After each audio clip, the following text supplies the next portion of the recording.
nosotros no aceptaremos la exclusión de nuestro pueblo de ese derecho. Mr. Gorbachev, tear down this wall.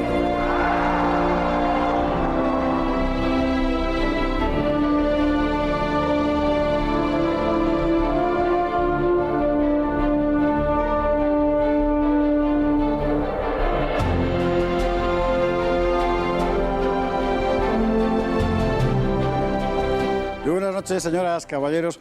En todas las sociedades hay instituciones que marcan, por así decir, un tipo humano, un modelo. Con mucha frecuencia se trata de instituciones militares, muy conocidas, en fin, la Marina Británica, la Caballería Francesa, los tercios. En España hay muchas unidades militares que marcan un tipo humano, pero si yo le pregunto a usted por una, usted me va a contestar con toda seguridad una que todos tenemos siempre en la cabeza, la Legión. Hoy veremos cómo nació la Legión Española.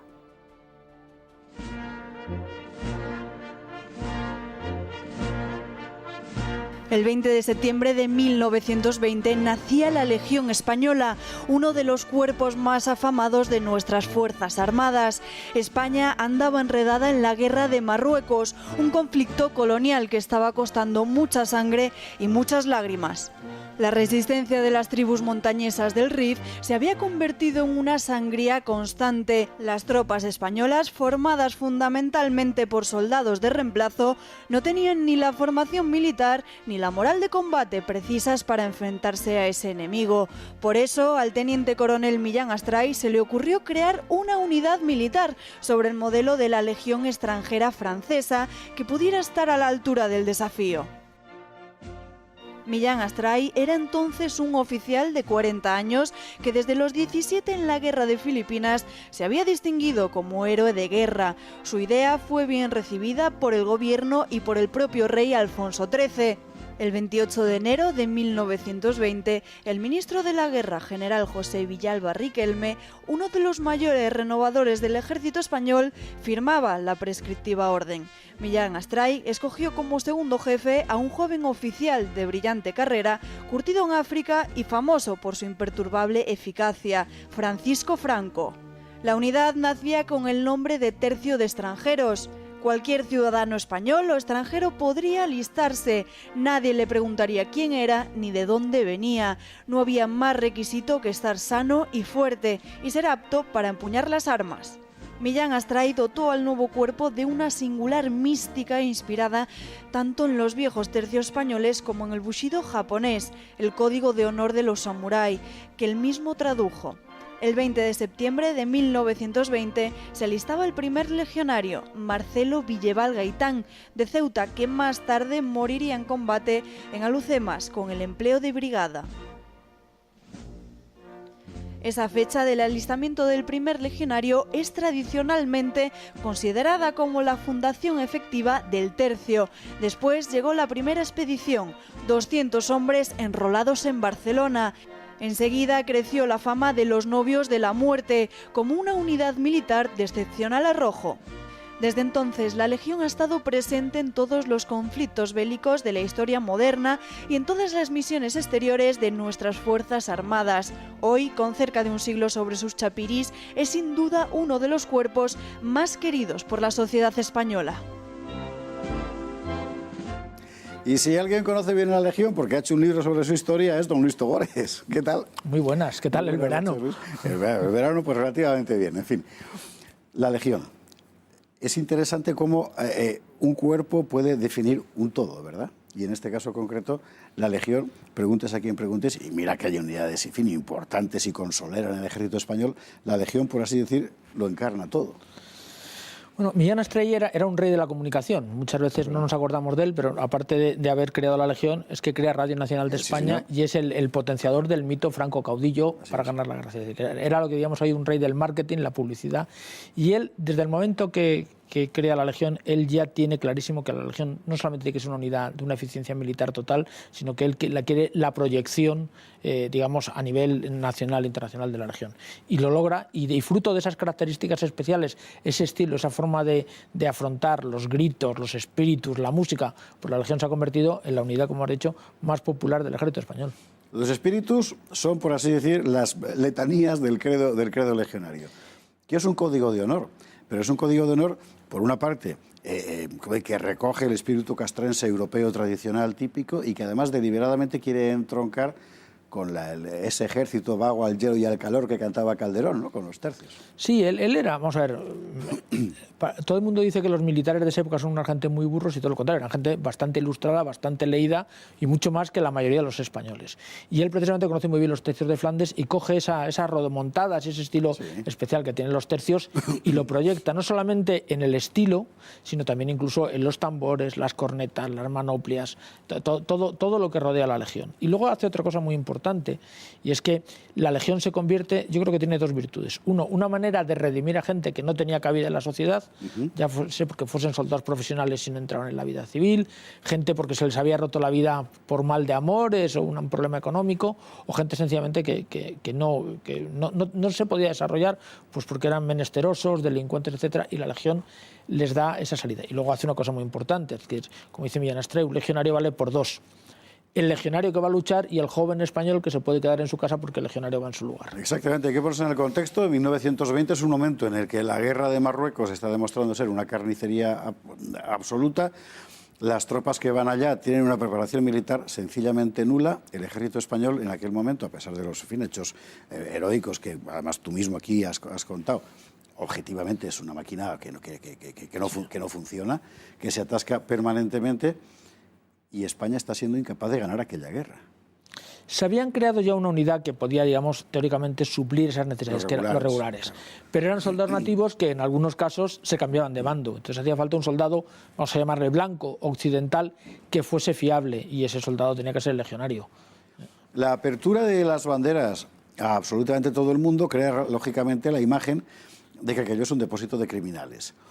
Eso es verdad en una parte, pero es una parte pequeña porque realmente lo que aparece allí es el mundo entero, en realidad. Todo género de persona termina entrando en la Legión.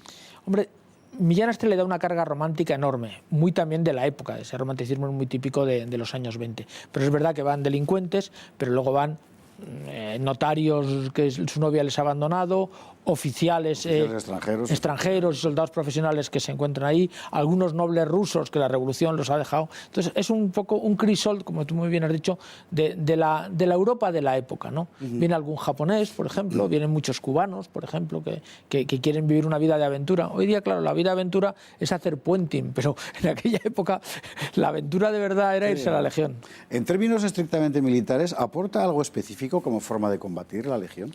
Es una nueva forma de hacer la guerra. Es decir, los legionarios, para empezar, son soldados muy expertos que manejan muy bien el armamento, con una gran capacidad física, como tenían los viejos del tercio, una disciplina a toda prueba, que entre comillas nunca tienen miedo, que están dispuestos a sacrificar su vida y además que están empleando las nuevas técnicas de combate que están desarrollando los africanistas, que han empezado con los regulares y la policía indígena, pero que realmente se desarrollan en su plenitud pues en la época de la Legión, cuando Franco y Millán Astray son los que mandan. Franco la primera bandera y Millán Astray el tercio de extranjeros. Por Franco te iba a preguntar, porque Millán Astray no lo duda, es decir, va por Franco directamente como segundo jefe. En aquel momento Millán Astray es un teniente coronel, Franco es un comandante, es decir, son oficiales jóvenes y, por así decir, están en el segundo escalón, sino en el tercero. ¿Por qué especialmente Franco y no otros? Él lo conoce en unas pruebas aquí en Leganés, en las pruebas de tiro.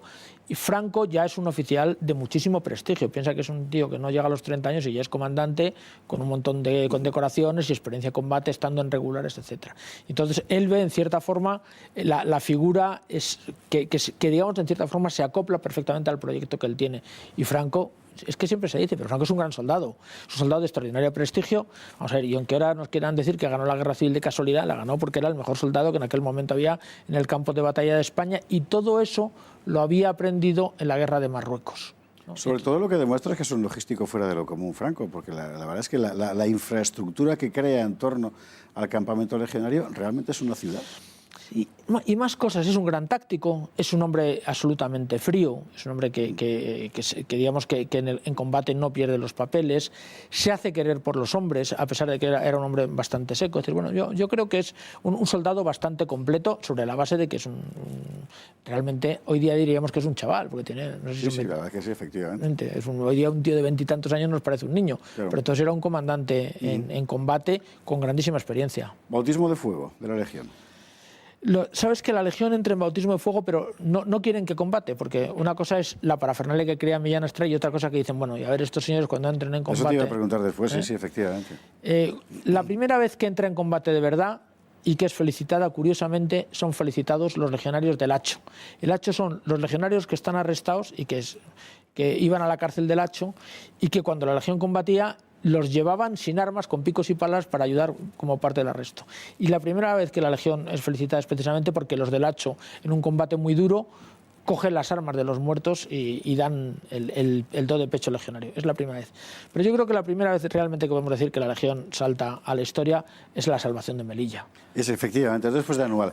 Porque a ellos se los manda al principio al oeste. Sí, está en la zona de Ceuta, en la Llévala. Que es una zona relativamente tranquila dentro del bueno, sí, comparado con lo que iba a ser lo otro. Comparado con lo que iba a ser lo otro, efectivamente. Sí. La marcha desde Ceuta hasta Melilla realmente es una proeza. 101 kilómetros. Que van prácticamente sin dormir, sin descansar, los montan en Ceuta los vapores y llegan 2 días después a Melilla para salvar la ciudad, que es que hoy día no tenemos la percepción, pero desde el Gurugú se podía disparar con toda tranquilidad sobre las calles de Melilla. Y cuando llegan, primero Millán Astray, que era un orador espléndido, da su famoso discurso, estamos aquí para salvaros, etcétera.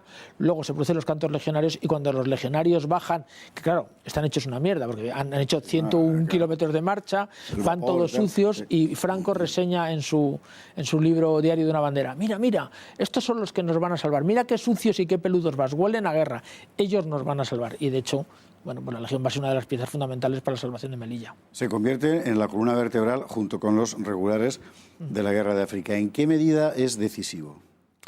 Vamos a ver, la Legión a partir de entonces empieza a crecer, empiezan a haber más banderas, llegará un momento que prácticamente en la Guerra Civil hay casi 19 banderas, si no me falla la memoria, es decir, que es un verdadero ejército. Una bandera es el equivalente de un batallón, recordemos.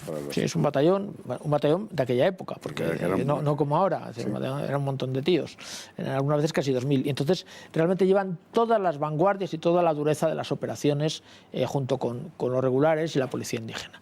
Y de hecho rompen el frente, y además tienen algo muy importante, es que los legionarios no dan, ni piden ni dan cuartel. Y eso, en un enemigo tan cruel como el marroquí, hace que esa frase del marroquí de que el soldado español ni pega ni paga y que es un pobre desgraciado, queda totalmente rota con la Nos queda solo un minuto y te quería hacer una pregunta que se hace mucha gente. Todo lo que conocemos hoy como liturgia legionaria, los sábados, los himnos, el paso, etcétera, ¿nace desde el principio o se va elaborando con ello? Se va haciendo. Por ejemplo, el sábado legionario es de los años 50.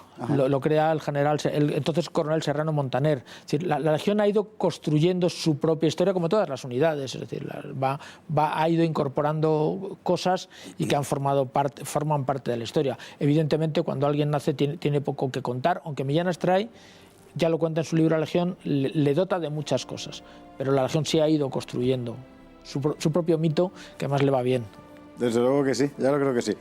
Así nació la Legión. Si quieres saber más, el libro de Luis Togores, evidentemente, porque no cabe duda de que es uno de los cuerpos militares que más han marcado la cultura militar española, porque hay efectivamente una cultura militar intensísima. Luis Togores, muchísimas gracias. Muchas gracias. Y a ustedes, como siempre, muchas gracias y buenas noches.